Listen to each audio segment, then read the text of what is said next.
శాతవాహనులు భారతదేశంలో మౌర్య పరిపాలనా కాలంలో మొదలైనటువంటి అద్భుతమైనటువంటి దక్కన భారత వంశం శాతవాహన వంశం. అయితే ఈ శాతవాహనులు ఎక్కడి నుండి పరిపాలించారు, ఏ విధంగా పరిపాలించారు, ఏ విధంగా వాళ్ళ పరిపాలనలో మార్పులు తీసుకొచ్చారు అనేటువంటిది మనం చూస్తాం.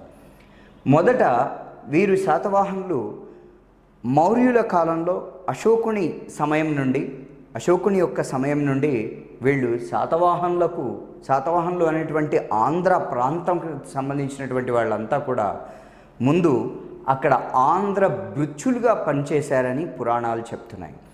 అయితే ఆంధ్ర భృత్యులు అంటే ఏంటంటే వృత్తి కోసం పని చేసినటువంటి వాళ్ళు, అంటే వృత్తి కోసం జీవించినటువంటి ఆంధ్రులు అని అర్థం అన్నమాట.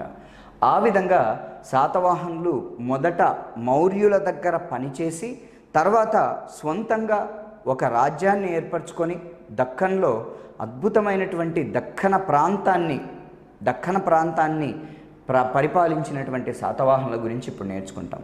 అయితే ఎక్కడ నేర్చుకున్నా కూడా వారి యొక్క ప్రాథమిక సమాచారాన్ని మనం నేర్చుకుంటాం. కాబట్టి శాతవాహనుల యొక్క ఫస్ట్ మనం మతం ఏంటిది అనేది నేర్చుకుంటాం. వీరి యొక్క మతం వైదిక మతంగా నేర్చుకుంటాం. ఇట్లాంటివి కూడా అంటే ఇప్పుడు ఈ పేజీలో మనం చెప్పుకునేటువంటి ఫ్రీక్వెంట్గా ఎగ్జామ్స్లో అడుగుతున్నటువంటి బిట్స్ కాబట్టి మనం జాగ్రత్తగా వెయిట్ మీద కూడా మనం ఒక పరిశీలన చేయాలన్నమాట. మతం అనేటువంటిది వీళ్ళది వైదిక మతం. వైదిక అంటే అందరూ చాలామంది పొరపాటు పడుతున్నారు. ఏంటంటే వైదిక అంటే కేవలం అడ్డబొట్టు పెట్టుకొని శివుణ్ణి పూజించేవాళ్ళు మాత్రమే కాదు. వైదికులు అనంటే వేదాల నుండి ఉద్భవించినటువంటి మతం అన్నట్టు దీని అర్థం. ఇక్కడ వేదిక అన్నట్టు ఫస్ట్ దాని వర్డ్ వేదిక అంటే వేదాలకు సంబంధించింది అని అర్థం. అయితే వైదిక అంటే కేవలం అడ్డబొట్టు పెట్టుకునేటువంటి శైవులనే కాదు. వైదిక మతంలో శైవులు ఉంటారు, తర్వాత వైష్ణవులు ఉంటారు, అంటే విష్ణువుని పూజించే వాళ్ళు ఉంటారు. ఇక్కడ వైదిక అన్నప్పుడు మీరు అబ్జర్వ్ చేసుకోవాల్సింది ఏంటంటే కేవలం అడ్డబొట్టు పెట్టుకునే శివుణ్ణి మాత్రమే ఆరాధించే వాళ్ళు కాదు. వైదిక మతం అనంటే శివారాధకులు, విష్ణు ఆరాధకులు, తర్వాత ఈ బ్రాహ్మణులు ఏవైతే ఆరాధించేటువంటి దేవతలు ఎవరైతే ఉంటారో వాళ్ళకి సంబంధించిన అన్నీ కూడా వైదిక మతం అని మనకు చెప్పబడుతుంది అనమాట. నెక్స్ట్ ఈ శాతవాహనుల యొక్క కులానికి చూసుకున్నట్టయితే వీరు మొదట బ్రాహ్మణ కులం అని మనకు పురాణాలు చెప్తున్నాయి అన్నమాట. వీరిది బ్రాహ్మణ కులం అనేది చెప్తుంది. ఆ తర్వాత నెక్స్ట్ వీరి యొక్క మతం, కులం అనేటువంటివి రెండు మనం ఎందుకు చెప్పుకున్నామంటే వీరి యొక్క ఆధారం ఎక్కడి నుంచి మొదలైంది, వీరు ఎక్కడి నుంచి స్టార్ట్ అయ్యారనేది మనకు వివరిస్తున్నాయి. తర్వాత వీరి యొక్క రాజలాంఛనం అంటే రాజలాంఛనానికి సంబంధించినటువంటిది తెలుసుకుంటే వారు ఏ పరిపాలన ఏ ప్రాంతానికి చెందినటువంటి వారుగా మనకి ఈజీగా అర్థమవుతుంది. వీరు సూర్యుడిని రాజలాంఛనంగా పెట్టుకున్నారనమాట. తర్వాత వీరి యొక్క రాజధానులు, ఎందుకంటే ఒక్క రాజధానిగా లేదు కాబట్టి రాజధానులు ఏంటి అనేటువంటిది కూడా మనం ఇక్కడ చూస్తాం. సో రాజధానులు మనకు 3 రాజధానులుగా ఉన్నాయి వీరి కాలంలో.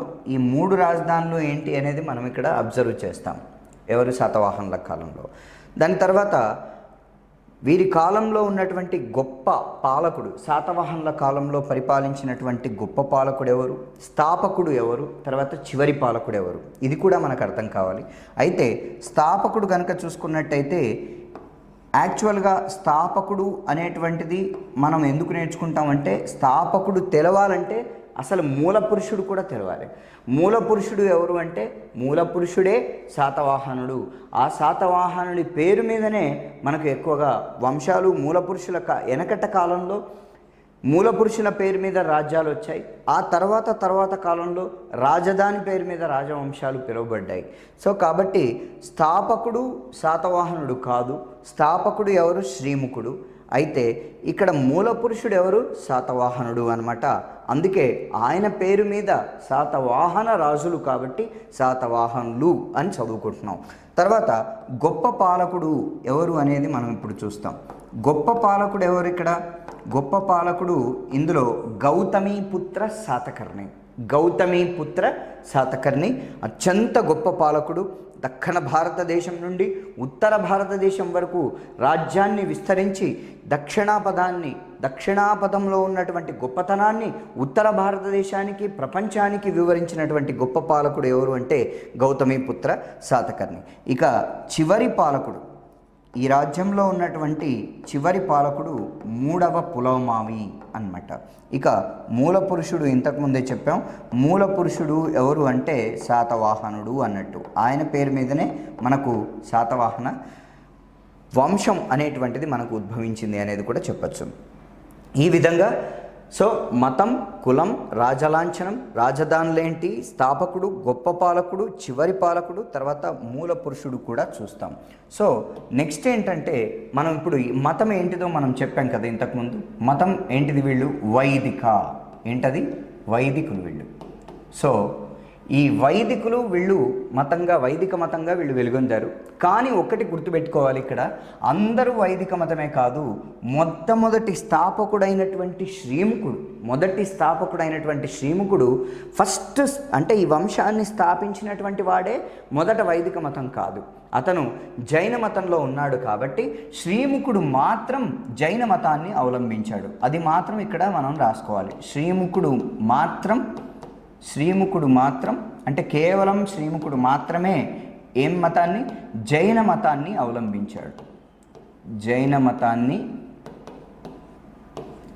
అవలంబించాడు. సో ఈ విధంగా కొన్ని మనం ప్రామాణికమైనటువంటివి నేర్చుకోవాల్సి వస్తుంది ఫస్ట్. సో నెక్స్ట్ కులం, ఇంతకుముందు నేను చెప్పాను మీకు ఏంటిదనంటే బ్రాహ్మణ కులం అనేది చెప్పాను. వీళ్ళు బ్రాహ్మణులు అన్నమాట. సో రాజలాంఛనం సూర్యుడు. రాజలాంఛనం ఏంటి? సూర్యుడు.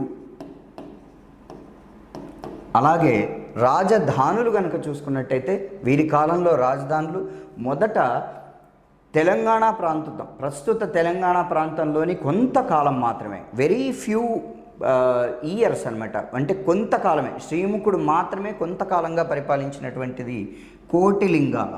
ఏంటది? కోటిలింగాల అనేటువంటి ప్రాంతం. ఇది తెలంగాణలో మనకి ఈ తెలంగాణలో ఉంటుందన్నమాట. నెక్స్ట్ రెండవది ప్రతిష్టానపురం. ఏంటది? ప్రతిష్టానపురం అంటే పైఠాన్ అంటారు దీన్నే ఏమనేది? మహారాష్ట్రలో ఉన్నటువంటిది. చూడండి, రాష్ట్రమే మారిపోయింది. కోటిలింగాల అనేది తెలంగాణ రాష్ట్రం, ఇది తెలంగాణ ప్రాంతంలో ఉన్నటువంటి రాష్ట్రం. తెలంగాణ ప్రాంతంలో ఉన్నటువంటి రాజధానిగా పేర్కొన్నారు కోటిలింగాల. ప్రతిష్టానపురం అంటే పైఠాన్ ఏ రాష్ట్రంలో అంటే మహారాష్ట్రలో ఉన్నటువంటిది. ఇక్కడ మహారాష్ట్రలో ఉన్నటువంటిది అన్నట్టు. ఇక మూడవది గమ్మత్ ఏంటంటే ఒక్కొక్క రాజధాని ఒక్కొక్క రాష్ట్రంలో వీళ్ళది వెలుగొందింది. ప్రతిష్టానపురం తర్వాత వీళ్ళు మార్చుకున్నది ఏంటిదంటే ధరణికోట అని అంటారు. ధరణికోటనే వీళ్ళు ఏమన్నారు? ధాన్య కటకం అని కూడా అంటారు. ఓకే, ఈ ధరణికోట లేదా ధాన్య కటకం అనేటువంటిది ఎక్కడ అంటే గుంటూరు జిల్లా, ప్రస్తుతపు అమరావతిగా పేర్కొంటున్నారు దీన్ని. సో కాబట్టి ఈ గుంటూరు జిల్లాలో ఉన్నటువంటి ధరణికోట లేదా ధాన్య కటకాన్ని వీళ్ళు రాజధానులుగా పెట్టుకున్నారనమాట. సో ఈ విధంగా రాజధానులు అనేవి ఒక్కొక్క, ఇది ప్రస్తుతపు గుంటూరు జిల్లా అంటే ప్రస్తుతపు ఆంధ్రప్రదేశ్ రాష్ట్రం, ప్రతిష్టానపురం మహారాష్ట్ర రాష్ట్రం. మొదటి రాజధాని కొంతకాలం మాత్రమే కోటిలింగాల తెలంగాణలో మొదలైందని చెప్పుకోవచ్చు. ఇక స్థాపకుడు ఎవరు అంటే ఈ శాతవాహన వంశాన్ని స్థాపించింది ఎవరు అంటే శ్రీముఖుడు. ఎవరైనా శ్రీముఖుడు స్థాపించాడు. తర్వాత గొప్ప పాలకుడు ఇంతకుముందు చెప్పాను నేను ఏంటి? గౌతమిపుత్ర శాతకర్ణి గొప్ప పాలకుడు. ఆ తర్వాత చివరి పాలకుడు ఎవరు అంటే మూడవ పులోమావి. ఎవరైనా? మూడవ పులోమావి చివరి పాలకుడు. మూల పురుషుడు ఎవరు అంటే ఇక్కడ మూల పురుషుడు శాతవాహనుడే మూల పురుషుడు కాబట్టి ఆయన పేరు మీదనే శాతవాహన రాజ్యం వచ్చింది కాబట్టి శాతవాహనుడు మూల పురుషుడు. శాతవాహనుడు ఇక్కడ మూల పురుషుడు. సో ఈ విధంగా మనకి మొత్తం ముఖ్యమైనటువంటి సమాచారం శాతవాహనుల గురించి మనకు తెలుస్తుందన్నమాట. సార్ శాతవాహనుల గురించి ఈ విధంగా తెలిసింది కరెక్టే. అసలు మరి వీళ్ళ గురించి ఏ విధంగా చదువుకుంటున్నాం? ఎప్పుడైనా గుర్తుపెట్టుకోండి, ఎక్కువగా ఎగ్జామ్స్లో ఎక్కడి నుంచి వస్తాయంటే మనం ఏదో 4 రాజుల్ని చదువుకొని అది క్లాస్కి వెళ్ళిపోతే ఎగ్జామ్కి వెళ్ళిపోతే కాదు. దానికి సంబంధించినటువంటి ప్రతి సమాచారాన్ని మనం కూలంకషంగా పరిశీలిస్తేనే మనకు పరీక్షల్లో ఉత్తీర్ణం కావడానికి దానికి సంబంధించినటువంటి ఏ సమాచారం వచ్చినా మనం చేయడానికి అవకాశంగా ఉంటుంది. కాబట్టి సో శాతవాహనులకు సంబంధించినటువంటి ఆధారాలు అనేటువంటివి చాలా ముఖ్యం. అసలు ఎలా చదువుతున్నాం, శాతవాహనుల గురించి మనకి ఎలా తెలిసింది అనేది మనం చూడాలి. అంటే శాతవాహనులకు సంబంధించినటువంటి ఆధారాలు ఏంటి అనేటువంటిది మనం ఇప్పుడు చూస్తాం అన్నమాట. సో ఆ ఆధారాల్లో ముఖ్యమైనటువంటి ఆధారాలు కనుక చూసుకున్నట్టయితే ఫస్ట్ పురాణాలు, అన్నిటికంటే మొదటివి.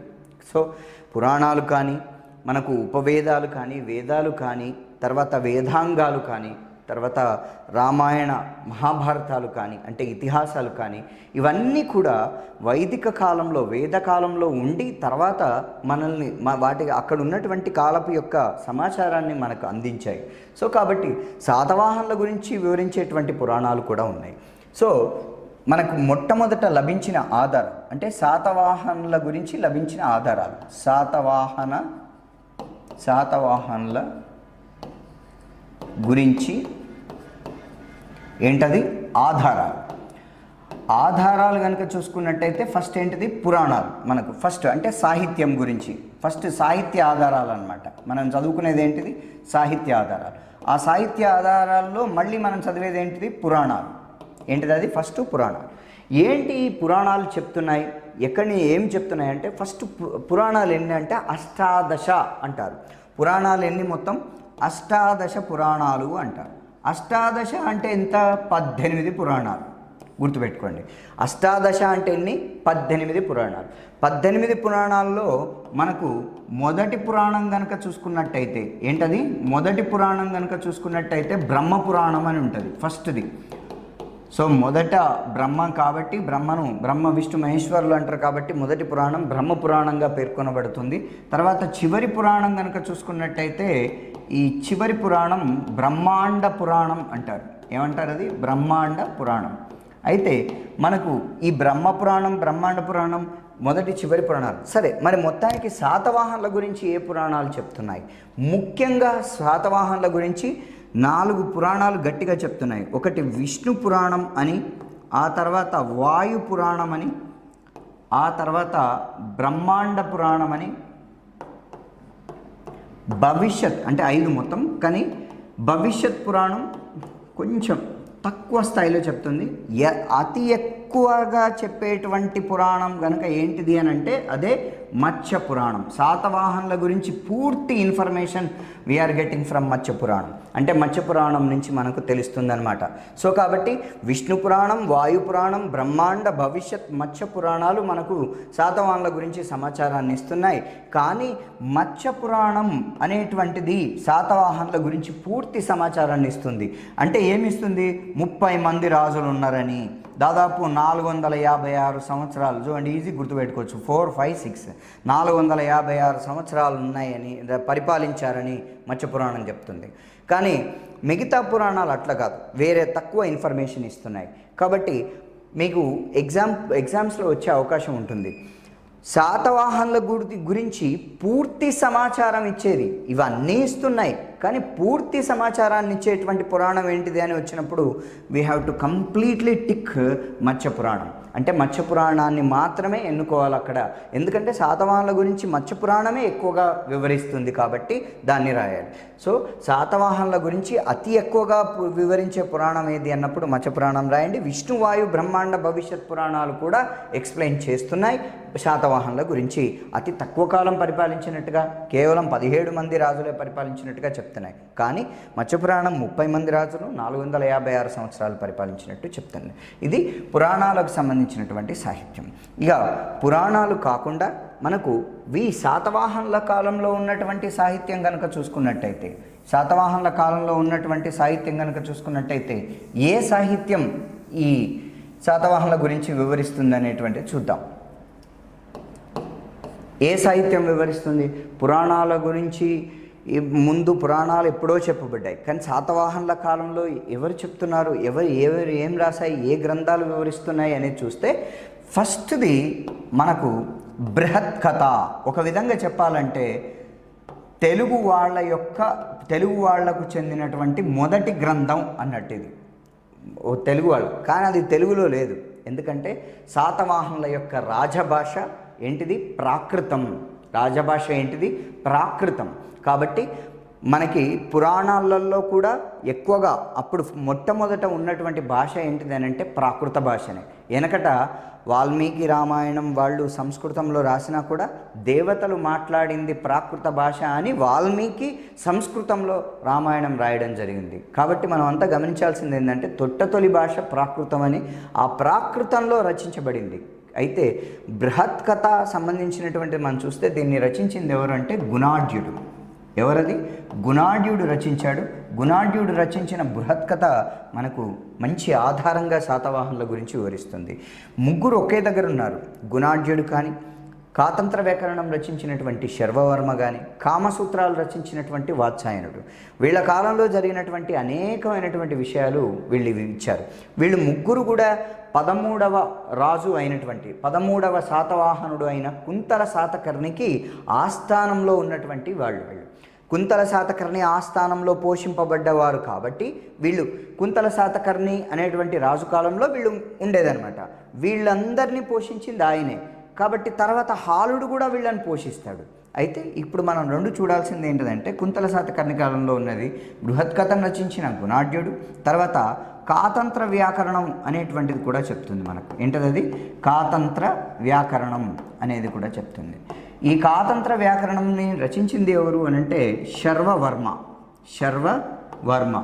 మీకు తర్వాత చూస్తారు వీళ్ళిద్దరికీ కొద్ది కాలం పడదనమాట. ఎందుకంటే ఆయన ప్రాకృతాన్ని, ఆయన సంస్కృతాన్ని పోషించాడు, సంస్కృతాన్ని బోధించారు. నాది గొప్ప అంటే నాది గొప్ప అనేటువంటి స్థాయిలోకి వెళ్ళిపోయింది.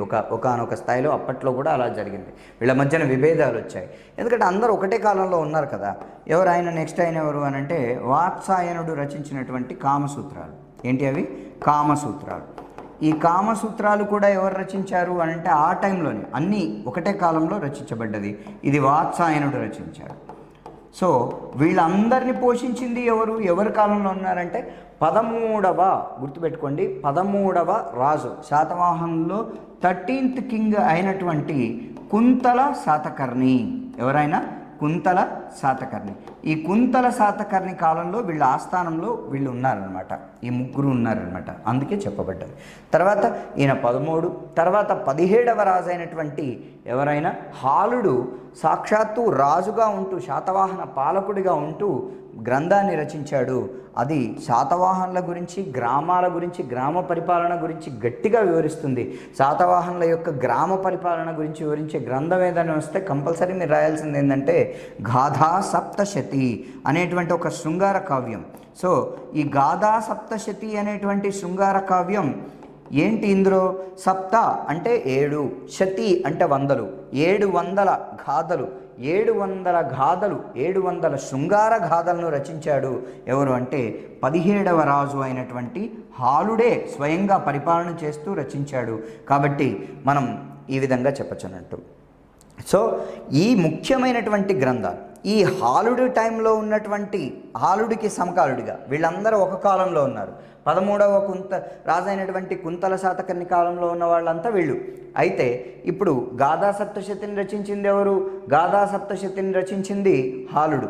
అయితే హాలుడి కాలంలో ఉన్నటువంటిది ఇక్కడ ఇతనికి కింద కవిగా ఉన్నటువంటి ఎవరు, కుతూహలుడే మనకు కుతూహలుడు రచించాడు. ఆ కుతూహలుడు రచించిందే ఈ హాలుడి యొక్క వివాహం గురించి రాశాడు. అందులోనే శాతవాహనులకు సంబంధించినటువంటి సమాచారం కూడా ఉంది. అది లీలావతి పరిణయం. ఏంటది, లీలావతి పరిణయం. సో కాబట్టి ఈ విధంగా లీలావతికి హాలుడుకు జరిగినటువంటి పరిణయాన్ని గురించి కుతూహలం ఆపుకోలేక రాశాడు. అక్కడే పెళ్లి జరిగిన దగ్గరనే రాశాడు. సో అదంతా మీరు అక్కడ చూస్తారు.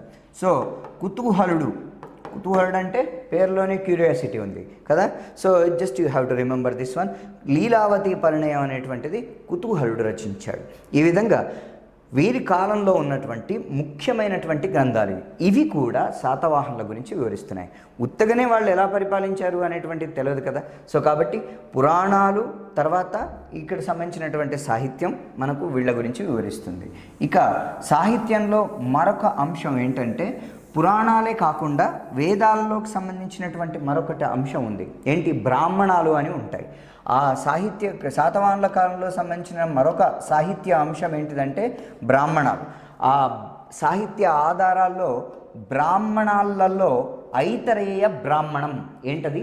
బ్రాహ్మణాలలో ఐతరేయ బ్రాహ్మణం అని ఉంటుంది. సో గుర్తుపెట్టుకోండి, బ్రాహ్మణాలు అని ఉంటాయి. ఈ బ్రాహ్మణాల్లో ఐతరేయ బ్రాహ్మణం అని ఉంటుంది. ఈ ఐతరేయ బ్రాహ్మణం ఏం వివరిస్తుంది మనకు? ఐతరేయ బ్రాహ్మణం ఏమని చెప్తుంది అంటే శాతవాహనులు ఆంధ్రులు అని చెప్తుంది. సో ఐతరేయ బ్రాహ్మణం మనకు ఆంధ్రులు మౌర్యుల కింద పరిపాలించారు అనేటువంటిది చెప్తుంది. సో ఐతరేయ బ్రాహ్మణం ఆంధ్రులు అనేటువంటి అంశాన్ని పూర్తిగా వివరిస్తుంది. శాతవాహనులు ఆంధ్రులు అనేటువంటి అంశాన్ని వివరిస్తుంది ఐతరేయ బ్రాహ్మణం. సో బ్రాహ్మణాలు పురాణాలలో విష్ణు వాయు భగవత్ భవిష్యత్ బ్రహ్మాండ అంటే భగవత్ భవిష్యత్ బ్రహ్మాండ మత్స్య పురాణాలు, కానీ అత్యధికంగా చెప్పేది మత్స్య పురాణం. తర్వాత ఇంతకుముందు చెప్పినటువంటి బృహత్ కథ నుండి చివరికి లీలావతి పరిణయం వరకు అన్నీ కూడా శాతవాహనుల గురించి వివరించేటువంటి సాహిత్య ఆధారాలు అని చెప్పచ్చు.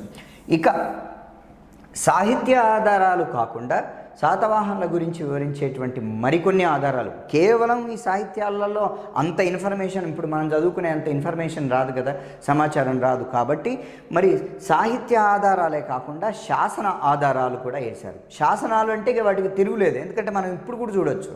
అంటే పురాణాలు అయితే మనం చూడరాదా అంటే చూడొచ్చు, కానీ అవి ఒకప్పుడు ఎవరో చెప్పినవి తర్వాత కాలంలో గ్రంథస్థం చేయబడి వచ్చాయి. కొంత ఇన్ఫర్మేషన్ అంటే కొంత సమాచారం అటు ఇటుగా ఉండొచ్చు, కానీ ఇప్పుడు ఏవైతే శాసనాలు ఉన్నాయో అవి నువ్వు డైరెక్ట్గా లైవ్లో చూస్తున్నావు. కాబట్టి శాసన ఆధారాలు గట్టిగా సమాచారాన్ని ఇచ్చాయి, వీళ్ళ గురించి చెప్పాయి. అంటే ఆంధ్రాలో అంటే తెలంగాణ కానీ ఆంధ్రుల గురించి కానీ ముఖ్యంగా వీరి గురించి చెప్పేటువంటి వీళ్ళు కేవలం శాతవాహనులు అంటే కేవలం తెలుగు వాళ్ళకు సంబంధించినటువంటి వాళ్ళే కాదు. మహారాష్ట్ర చరిత్రలో చూసుకున్నా, తర్వాత మధ్యప్రదేశ్ చరిత్రలో చూసుకున్నా, కర్ణాటక చరిత్రలో చూసుకున్నా, తెలంగాణ ఆంధ్ర చరిత్రలో ఎక్కడ చూసుకున్నా కూడా మనకు కొంత మొట్టమొదట మనం చూసేది ఏంటిదంటే మొట్టమొదటి పాలకులు ఎవరు, వారి యొక్క రాష్ట్ర పాలకులు ఎవరని చూసుకున్నట్టయితే శాతవాహనులే ఉంటారు. కాబట్టి మనం ఇదంతా చాలా లోతుగా గమనిస్తాం అన్నమాట. శాతవాహనుల గురించి చెప్పేటువంటి ఈ శాసన ఆధారాలు ఏంటి? ఈ శాసన ఆధారాలు చూస్తే అన్ని శాసనాలు కూడా పూర్తిగా వీళ్ళ శాసనాలు అన్నీ కూడా శాతవాహనులు వేసిన అన్ని శాసనాలు కూడా ఎక్కడ అంటే మహారాష్ట్రలోని పశ్చిమ కనుమల్లో కనబడతాయి మనకు. మహారాష్ట్రలో ఎక్కడ? పశ్చిమ కనుమల్లో ఉన్నటువంటి గుహలలో కనబడతాయి. ఈ పశ్చిమ కనుమల్లో వేశారు కాబట్టే కొంతమంది వీళ్ళు శాతవాహనులు మహారాష్ట్ర ప్రాంతానికి చెందినవారని వీళ్ళ వాదాలు వినిపించారు. కొంతమంది శాతవాహనులు మా వాళ్ళని, మహారాష్ట్ర వాళ్ళు కాదు, వీళ్ళు విదర్భకు చెందిన వాళ్ళని కాదు, తెలంగాణ వాళ్ళకు చెందిన కాదు, ఆంధ్రాకు చెందినవారని, ఇలా వీళ్ళ గురించి అనేక వాదాలు వినిపించాయి. అది మనం తర్వాత చూస్తాం. శాసనాలన్నీ ఎక్కడున్నాయి? మహారాష్ట్ర ప్రాంతంలో పశ్చిమ కనుమల్లో వేరియస్ ప్లేసెస్లో అంటే అనేక ప్రాంతాల్లో కనబడ్డాయి. కాబట్టి ఈ శాసనాల గురించి చేస్తాం. అయితే కేవలం శాతవాహనులు వేసినటువంటి శాసనాలే కాదు, ఇతర శాసనాలు కూడా అంటే భారతదేశంలో ఇతర ప్రాంతాల్లో ఉన్నటువంటి శాసనాలు కూడా అంటే శాతవాహనులకు సమకాలీనంగా అంటే ఆ సమయంలో ఇప్పుడు నేను, జగన్, తర్వాత ప్రధాని మోడీ, మీరు అందరం ఒకటే కాలంలో ఉన్నాం, కానీ వేరే వేరే ప్రాంతాల్లో ఉన్నాం. కాబట్టి ఇలా ఆయా ప్రాంతాల్లో ఉన్నప్పుడు వాళ్ళ గురించి ఒకరి గురించి ఒకరు చెప్పుకుంటారు. కాబట్టి ఈ శాతవాహనులతోటి సంబంధం ఉన్నటువంటి ఇతరులు వేయించినటువంటి శాసనాలు కూడా వీళ్ళ గురించి చెప్తున్నాయి.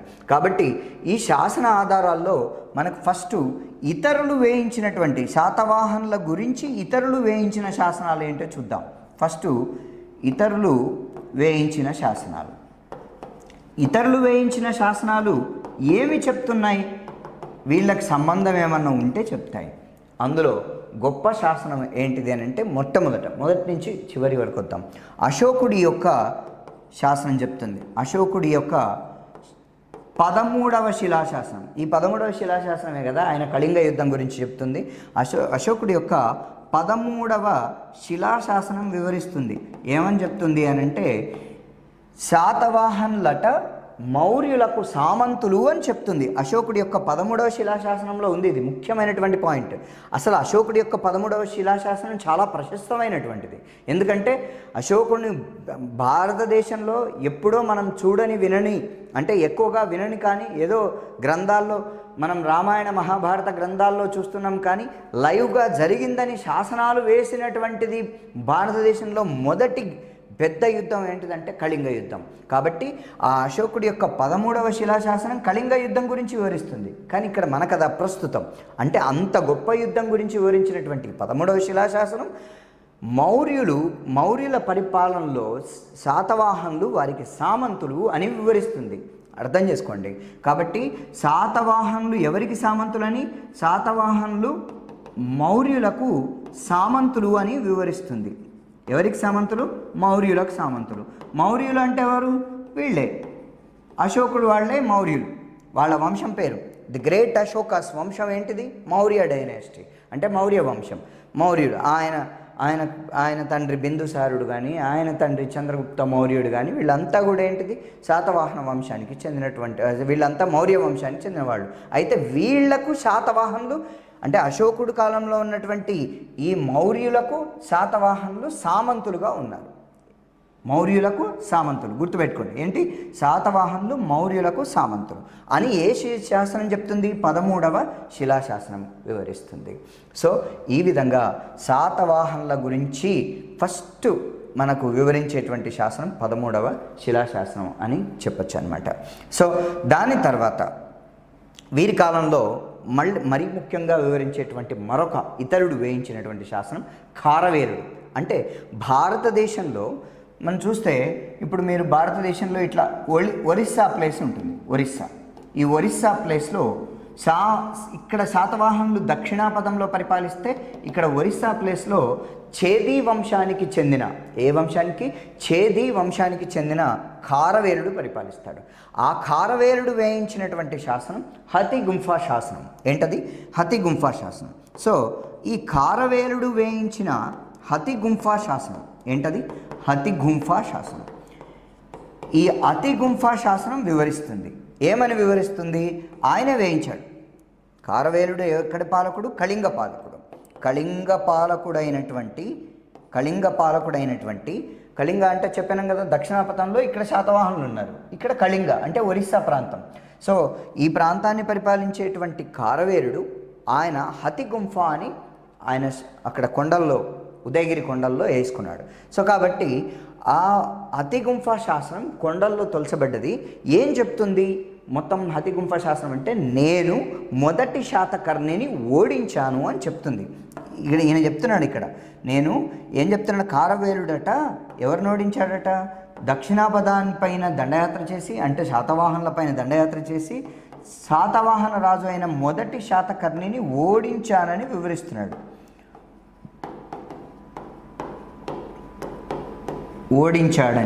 మొదటి శాతకర్ణిని ఓడించాడని వివరిస్తుంది ఖారవేలుడు వేయించినటువంటి, ఎవరైనా ఖారవేలుడు వేయించిన హతిగుంఫా శాసనం. ఇది జాగ్రత్తగా గుర్తుపెట్టుకోవాలి. ఇక వీళ్ళిద్దరే కాకుండా మరి ఇప్పుడు మనం ఇంతకుముందు చెప్పుకున్నాం, ఇక్కడ ఇట్లా ఉంటుంది. ఇంకా మళ్ళీ ఇగో ఇది కదా భారతదేశం. ఇక్కడ చూస్తే మీకు ఇక్కడ జునాగఢ్ అంటే ప్రస్తుత డయ్యూ దగ్గర ఉంటుంది జునాగఢ్ అనేటువంటి ప్రాంతం. సో ఈ జునాగఢ్ అనేటువంటి ప్రాంతంలో, ఆ జునాగఢ్ అనేటువంటి ప్రాంతం ఒకప్పుడు భారతదేశం పూర్తిగా, అంటే భారత యూనియన్ మనకు మొదట స్వాతంత్రం వచ్చినప్పుడు కూడా జునాగఢ్గానే పిలువబడింది అది. కాబట్టి ఆ జునాగఢ్ అనేటువంటి ప్రాంతంలో రుద్రదమనుడు వేయించాడు. శకవంశానికి శకరాజు అయినటువంటి రుద్రదమనుడు. ఎక్కడ? జునాగఢ్ ప్రాంతాన్ని. జునాగఢ్లో ఎవరైనా శకవంశానికి చెందించిన రుద్రదమనుడు, ఎవరైనా రుద్రదమనుడు వేయించిన శాసనం. శాతకర్ణికి నా కూతురు రుద్రదమనికనిచ్చి వివాహం చేశాను. అలా ఆయా కాలంలో, వీరి కాలంలో ఈ విధంగా శాతవాహన చక్రవర్తుల యొక్క పూర్తి సంస్కారాలు నడుస్తున్నాయి, వీరి యొక్క పరిపాలన ఈ విధంగా ఉందని రుద్రదమనుడు వేయించిన శాసనం జునాగఢ్ శాసనం. ఏంటది? జునాగఢ్ శాసనం. ఈ జునాగఢ్ శాసనం ఏం చెప్తుంది అని అంటే, గుర్తుపెట్టుకోండి, జునాగఢ్ శాసనానికి ఒక ప్రత్యేకత ఉంది. ఏంటంటే భారతదేశంలో మొట్టమొదటి సంస్కృత శాసనం. ఏంటది? భారతదేశంలో, ఇక్కడ భారతదేశంలో మొట్టమొదటి సంస్కృత శాసనం. భారతదేశంలో, దక్షిణాపథంలో కాదు ఇది. అసలు శాతవాహనుల భాష ఏంటి? ప్రాకృతం. శాతవాహనుల రాజభాష ఏంటిది? ప్రాకృతం. గుర్తుపెట్టుకోండి, జునాగఢ్ శాసనం భారతదేశంలో మొట్టమొదటి సంస్కృత శాసనం ఇది. ఇట్లాంటివి అడుగుతారు మనకి ఎగ్జామ్స్లో ఎక్కువగా. సో కాబట్టి ఈ జునాగఢ్ శాసనంలో రుద్రదమనుడు తన కుమార్తె అయిన రుద్రదమనికిని శాతవాహన రాజు అయినటువంటి ఇప్పుడు గౌతమిపుత్ర శాతకర్ణి యొక్క భార్య పేరు వాసిష్ఠి. అందుకోసం అతని కుమారుడు గౌతమిపుత్ర శాతకర్ణి అంటే అత్యంత గొప్ప పాలకుడు. ఆ గొప్ప పాలకుని యొక్క కుమారుడైనటువంటి వాసిష్ఠిపుత్ర శాతకర్ణికి తన రుద్రదమనుడు తన కుమార్తె అయిన రుద్రదమనికని ఇచ్చి పెళ్లి చేస్తారు. అది మనం క్రమంగా పాఠంలో చూస్తాం. సో ఈ విధంగా మనకి ఇతర అంటే శాతవాహనుల గురించి చెప్పేటువంటి శాసనాల్లో, ఇతరులు వేయించినటువంటి శాసనాల్లో చూస్తే అశోకుడు వేసిన 13వ శిలాశాసనం, తర్వాత కళింగ చెందినటువంటి కారవేలుడు వేయించినటువంటి హతిగుంఫా శాసనం, తర్వాత జునాగఢ్ను పరిపాలించిన రుద్రదమనుడు అంటే శకపాలకుడు అయినటువంటి శకవంశానికి చెందినటువంటి రుద్రదమనుడు వేయించినటువంటి జునాగఢ్ శాసనం. దీని స్పెషాలిటీ ఏంటంటే భారతదేశంలో మొట్టమొదటి సంస్కృత శాసనం. భారతదేశంలో మొట్టమొదటి సంస్కృత శాసనం. సో ఈ విధంగా మనకు ముఖ్యంగా శాతవాహనులు కాకుండా ఇతరులు వేయించినటువంటివి శాతవాహనుల గురించి వివరించేటువంటి శాసనాలు అని చెప్తున్నాం. ఇది శాతవాహనుల యొక్క శాసన ఆధారాలు అని చెప్పచ్చు. మరి శాతవాహనుల యొక్క శాసన ఆధారాలు ఏంటి? ఇతరులు వేయించినవి. మరి ఇతరులు కాకుండా శాతవాహనులు వేయించినటువంటి ఆధారాలు కూడా ఉన్నాయి.